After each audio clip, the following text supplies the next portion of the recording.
All right, welcome into Sports Bit. Betting Insight today, Paulie and Teddy. Thursday, June 23rd. Big game breakdown, some great numbers on the Cubs and the Marlins and the A's and Angels. Deep dive, it's official. Las Vegas finally gets a pro sports franchise, and you won't believe what Rob Manfred said. And we try to make it 3 in a row with the play of the day. First off, bad beats, bad bets. The Knicks with a bad bet. Huge trade in the NBA. You have Lopez, Calderon, and Grant that go to Chicago for Holiday, Rose, and a draft pick out of point guards. Point guards. Rose was 44th in player efficiency rating, Teddy. Yeah, I mean, look, the numbers don't lie. The last 2 seasons, Derrick Rose, 41.8% from the floor, 28.8% from three-point range. Most importantly, perhaps, 1.7 assists per turnover. You look at the defensive numbers, the real plus-minus numbers. Of the 85 total point guards in the NBA, Derrick Rose finished number 82 in that category. And, of course, from all the word out of Derrick Rose's camp is he wanted to go to New York. Nah, okay, winning, yeah, sure. No, he wanted to go to New York so he could be in the spotlight. Quote, his first choice was New York. He wants the light shining on him. And he'll get that at Madison Square Garden, whether it helps the Knicks anything. When you think about it, this guy was MVP in 2010, 2011. That was a long, long time ago, Paul, and he hasn't been healthy in any full season since. Yeah, no, right. 27 years old. He's owed $21.3 million in the final year of his contract. So Knicks fans are happy. A lot of people are talking of playoffs. This is ridiculous. They're getting carried away here. They're not making the playoffs with this current squad. Well, look at the mainstream take. And again, when you look at the mainstream guys, the guys that don't consider advanced metric stats, the guys that like to create headlines and like to talk about superstars, this is the kind of nonsense that you get. This is from an article from the 4-Letter Network, from ESPN. He did show improvement in 2016, averaging 17.7 points, including 8.4 in the paint, 45.3% shooting, and 55% shooting on drives to the basket during the new year. That should help a Knicks team that saw its starting point guards average a league-low 7.6 points per game in 2015/16 and shoot just 44.7% on drives to the hoop. That's not the hard-hitting, detailed analysis. That's throwing out some stats and saying, look, Derrick Rose is better. The Knicks weren't asking for their starting point guard to shoot a lot last year. And, to say this team is a playoff team because they get Derrick Rose to go along with Carmelo Anthony, it is 2 superstars. They'll sell some tickets. The Knicks still aren't any good. No, unmitigated disaster since Phil Jackson took over. He's trying to save his ass and at least look respectable. Is this now the Bulls want to get younger? Is it a full rebuild mode here, or do they hold on to Butler? It's hard to say right now. Here's a quote from GM Gar Forman. Quote, "This trade is a significant step in that process. Our goal is to get younger and more athletic, and this trade moves us in that direction and allows us to start changing the structure of our team. In Robin Lopez, we're acquiring a starting center who's a good defender, a good rebounder, and brings a toughness to our team, which is important in the post-Noah era. Jose Calderon is a proven veteran who can run an offense and knock down threes. Jerry Grant was high on our draft board last year as someone with a great skill set and positional size." I like Jerry Grant, to be perfectly honest. And I don't blame Gar Forman for liking him either, but to say that this is going to make Chicago a much better team or start the rebuild or, the Bulls to me are a team that's very much in flux right now, and I don't have a strong sense of exactly what they're trying to do. We'll learn more as the next couple of days develop and we see what happens with Jimmy Butler. Okay, some good thoughts there. Bad bet. How about the under in the Royals and the Mets? Bet down from 7 to 6. Ticket was dead early. Yeah, the whole thing, man, that's a big move on a total, betting from 7 down to 6. That's a boatload of money. Going through 7, going through 6.5. And, of course, when it's tied 3-3 top of the 6th, you've got a dead ticket early. Matt Reynolds hitting his first career home run to win it for the Mets. A bad beat here. Explain what happened in the Red Sox game. Oh, my God. So, Boston has leads. They have 3 different leads in the game, and they blow all 3. So, it's 6-4 in the 8th. Uhara comes in and gives up a couple of home runs. And next thing you know, the Red Sox are down 1. So the bottom of the 8th, Bogarts, he hits one. It's a shot with 2 outs. It's going out of the park. Is it a home run? Is it almost a home run? The umps say, oh, it missed by this much. The replay was really inconclusive. If it missed, I'm telling you, Paul, it missed by an inch. Yeah. So now, okay, you got Bogarts, 2 outs, a runner on second, down by 1. The White Sox walk Big Pappy. They get to Chris Young, and Young's having a rough night. He's 0-4, 0 for 4 for the night. And he jacks one. I mean, he jacks this ball. It's going, God. Oh, it's about 2 inches left of the foul pole. 2 dingers, literally, with about 2 inches worth of difference. And instead, the Red Sox lose. Baseball's funny like that. Those little inches matter a lot. 3 in a row for the Red Sox at home that Boston has lost, and the Baltimore Orioles now with a 2-game lead in the AL East. Some more bad bets. How about the Cubs? Arrieta was as high as $3. They get swept at home. Even the elite teams are going to have a bad week without Fowler. The lineup's not the same. They've been missing Schwarber for some time. Still a 9.5 game lead in the NL Central. I think they've lost 3 of the last 5 starts by Arrieta after they won 23 in a row. And we told you about this on SportsBit with the schedule. Pirates lose again. They blew a 5-run lead. Oh, my gosh. And, of course, the way the game ends, on a strike them out, throw them out, double play, is very typical of what's been going on with Pittsburgh. Look, remember, we talked about this a couple times on SportsBit. Mm-hmm. They had that doubleheader against the Mets at a beginning of an unbelievably brutal scheduling stretch. Since that sweep over the Mets in the doubleheader, the Pirates are 2-12. Worth noting, both wins came via shutouts. One of them, they only scored 1 run.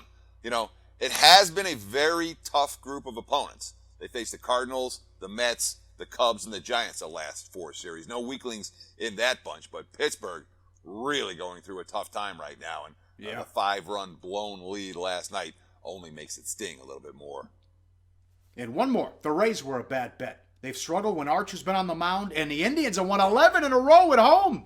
Shh, let's be quiet about Cleveland. They won 1 title. Cavs took 1 home.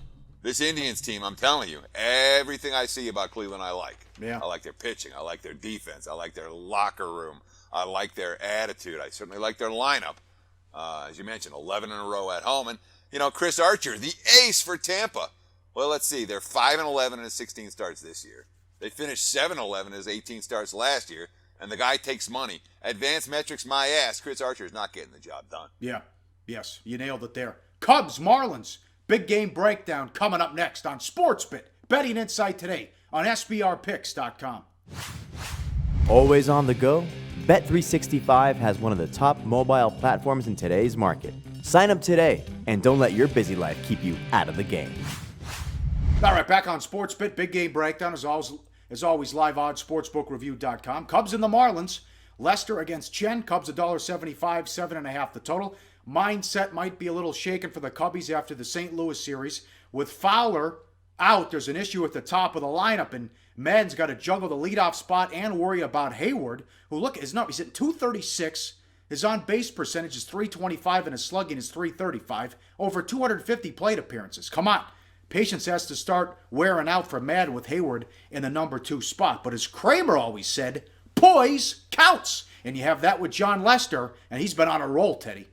Oh, he sure has. I mean, Lester might not have figured out how to throw out base runners, but the value from his pitches right now may be as high as it's ever been. The 2.06 ERA is a career best. The 3rd straight season with a FIP, fielding and independent pitching, under 3.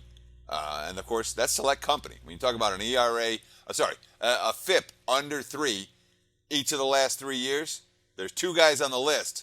And Clayton Kershaw is the other guy. So John Lester in very, very elite company. And of course, when you think about it, it's it's supposed to be a problem because Lester can't hold base runners and everyone steals bases off of John Lester. And that being said, he's still stranding runners at a pace on a par with the elite pitchers in Major League Baseball. 85.6% strand rate. That's number 4 in baseball. And again, you look at the guys around him. Last time the stat shows that he's right there with Kershaw. This time he's right there with Scherzer and Bumgarner and Hamels and Salazar, all of whom have been pretty darn good this season. Right now, John Lester absolutely deserves to be mentioned in the same breath as those elite hurlers. Now, there is some luck involved in that category, but being at the top with those other elite pitchers tells us how good John Lester has actually been. Then you have Chen, who moved from a bad pitcher's park to a good one and a bad pitching division to a good one, but it hasn't worked out for him at all.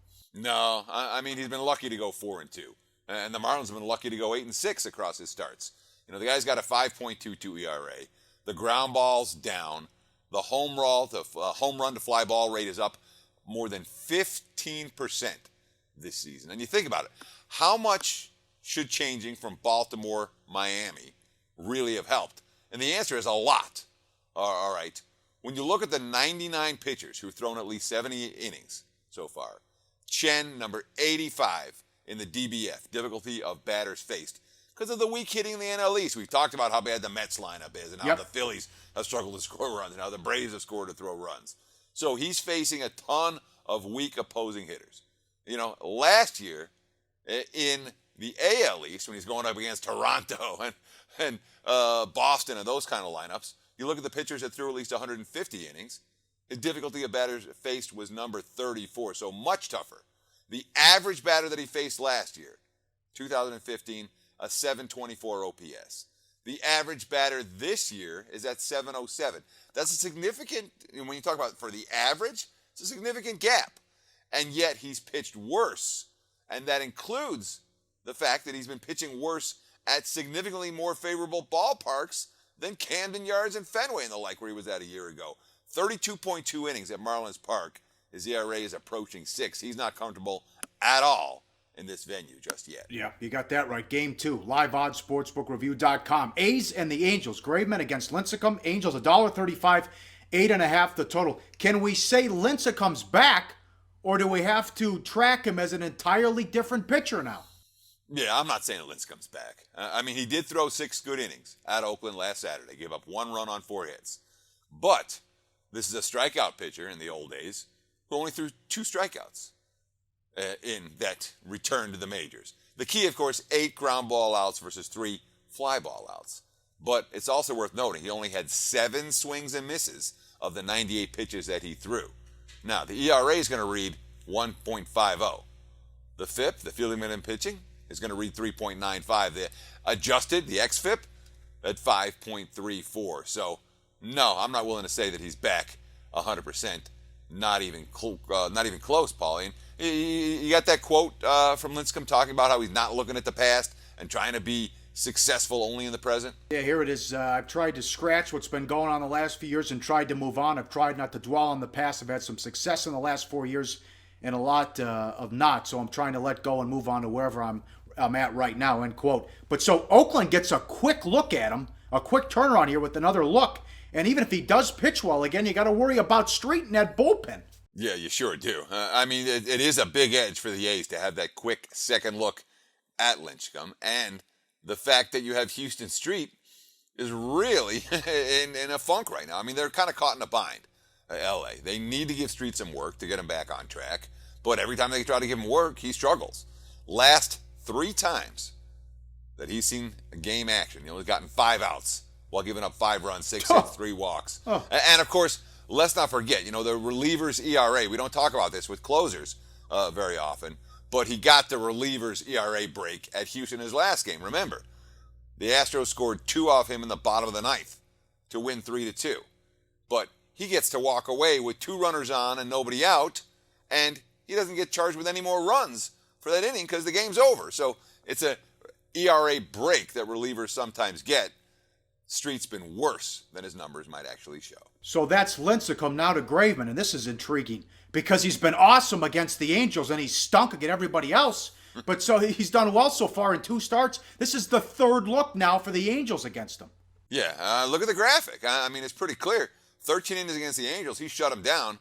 Everybody else, not so much. We're talking about a guy, 5 times in his 13 starts, he hasn't been able to finish the 5th inning. The basic borderline for are you even decent in keeping your team in the game? You got to go 5. He hasn't been able to do that, nearly 40% of the time. We're talking about a pitcher that's now 8-15 with a 4.34 ERA and a 4.74 FIP over 188 MLB innings. I'm not convinced that Kendall Graveman is going to be an MLB pitcher long term. Certainly not a starter long term, but the A's don't have a whole lot of options considering the injuries they've had. Worth noting with Graveman, he's averaging only 6.7 strikeouts per 9 while walking 3.4 batters per 9. And really, not much room for success at the major league level if you have less than a 2-to-1 ratio between strikeouts and walks per 9 innings. Up next, deep dive. Yesterday was a huge day in Las Vegas. We finally get a professional sports team, and is the NFL and Major League Baseball coming next? And what does it mean for sports betting? Plus, we look to make it 3 in a row with the play of the day on SportsBit, Betting Insight today. Go to SBRodds.com. Browse, compare, and shop live odds available at top online sportsbooks. Paulie and Teddy on SportsBit. We'll get back to the NFL team previews. And big news, Phil Steele will be on the show as well. The Top College Football magazine will run down all the top conferences, who to bet on, who to fade. Look for that coming up in a maybe 4 or 5 parts with Phil Steele. Looking forward to that. But we had to break in with this. So it was official yesterday in a unanimous vote. NHL coming to Las Vegas. I would say it's 50-50 with the Raiders. They might even be a small favorite now with what happened the last couple weeks. And now, Teddy, how about Rob Manfred on the Michael K. radio show, what he said about Major League Baseball in Las Vegas? Yeah, but it's worth noting. There's something that you talked about there that I want to emphasize. The NHL expansion of Las Vegas. There was no opposition. Everybody voted for it. That's different from where it's been. Now, Rob Manfred on Tuesday talking about would MLB ever consider a franchise in Southern Nevada. Quote, I think the discussion, you can't go to Vegas because there's casinos there. We passed by that a long time ago, right? There are casinos all over the place. I see Las Vegas as a viable alternative. I would not disqualify it just because of the gambling issue. Now, earlier this year, Manfred was talking about the possibility for expansion in Major League Baseball. Quote, the idea of having nice even numbers in each league would be a good thing. The timeline is not immediate. It's not a topic we would begin to consider until we have a new labor agreement in place. So this isn't something that's way down the line. Yeah. This is something MLB's talking about in the next couple of years. Instead of having 15 teams in each league, you would have 16 teams in each league, which makes a whole lot of sense. Of course, Montreal's been bandied about. Mexico City's been bandied about as a potential place. Portland, they keep talking about Portland, and Las Vegas. But the fact that MLB, who may be the most anti-gaming league at all, you know, when you think about the Black Sox scandal, when you think about Pete Rose still banned from the Hall of Fame, for Manfred to say, hey, guess what? Gambling doesn't take Vegas off the table. This is a paradigm shift, Paul. It really is from where we've been over the course, not just of the 18 years that I've been in Vegas, for the course of the modern history of the U.S. Well, gambling's going mainstream, yeah. dude. It really is. Well, look at the last 4 or 5 years. Look at the difference between David Stern to Adam Silver and the difference between Bud Selig and Manfred.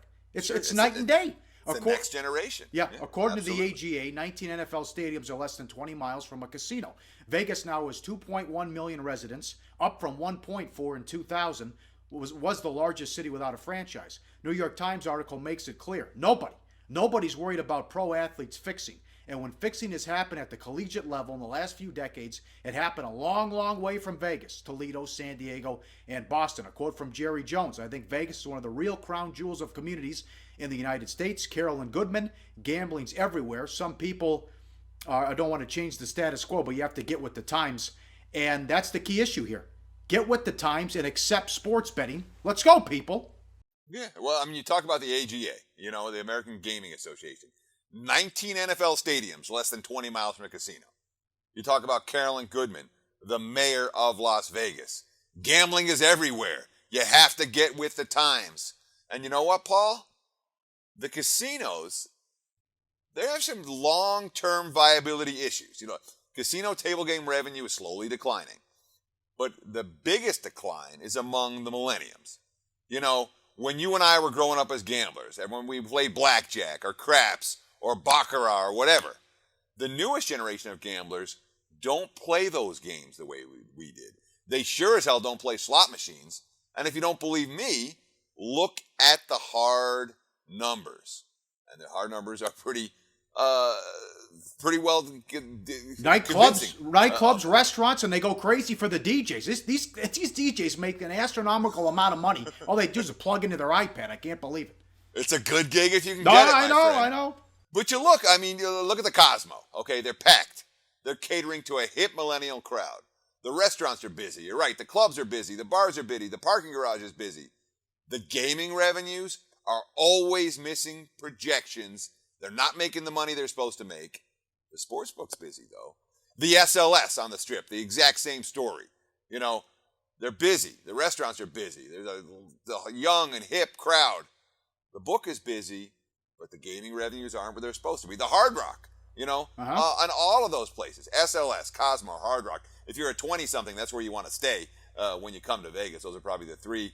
Would you say those are the three youngest, hippest properties in town, Paul? Yeah, I'd go certainly with that. Amongst them. Yeah. But for all of them, they all have issues with table game revenue and slot game revenue.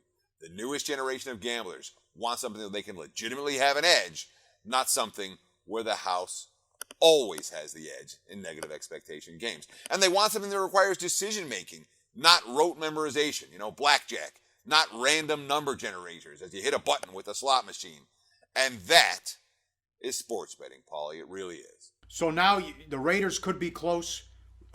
Pro sports finally coming to Las Vegas. Sports betting only going in one direction. Are you cautiously optimistic about what could happen in the next few years? I really am. And again, I haven't been this way ever in the past. I've always, me, I'm a cynic, Yeah. And we've seen times where we thought things were pointing in the right direction, and then crazy stuff happens, like the UIGEA shutting down the financing for the offshore world, or the NFL saying you can't even say the word Super Bowl in Las Vegas. You can only say big game now, and rejecting our ads, or just crazy stuff. Now it seems like it's really pointed in the right direction and for the right reasons. That being said, Paulie, and this is a discussion that we're going to have to get into another day because otherwise we're going to be talking on this forever, but there is zero room for additional taxation in a minus 110 juice environment. You're laying 11 to win 10 in your standard point spread environment. Now, the Nevada state tax on sports bets is 0.25%. And the books eat that. The casinos just eat it. The states, some of them seem to think they're going to tax bettors 10% or 15% or 20%. And they're going to make all this revenue off of sports betting. Guess what? If you do that, bookies will still be in business across the country. But again, that's a discussion for a different day. All right. Money time. Play of the day. Let's make it 3 in a row. Some of you are going to have to live bet this with the 10 a.m. Pacific start. And what is it now? 15, 1-1 to the over in the last 17. Twins, where are we going? Yeah, you don't even need to ask. This is where we're going. Twins, Phillies, over 8.5. Yesterday was the first time that the markets really steamed up a Twins total during this whole run. How much did that affect this total? Remember, that yesterday's game was steamed up 8.5 and 9, from 8.5 to 9, and there were even some 9 to the over by the first pitch.